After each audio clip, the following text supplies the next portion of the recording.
nama saya Tina Nur. Saya ada sebuah cerita. Pada suatu hari ada seorang orang, dia jalan-jalan, lepas tu dia jumpa tong sampah. Dia tak jumpa tong sampah. Lepas tu dia buanglah dekat jalan.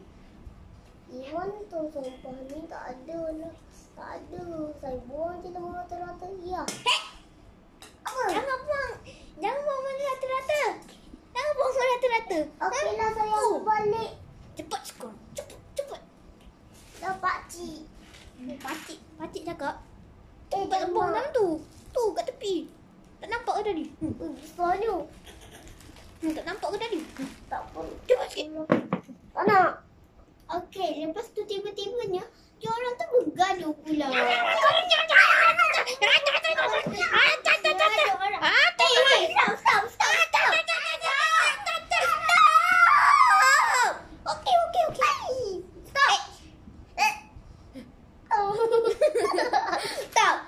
Okey. Stop.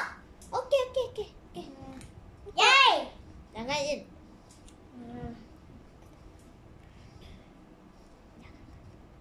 Jangan gaduh. Okeylah, bye. Bye. Saya nak balik rumah dan nak tidur.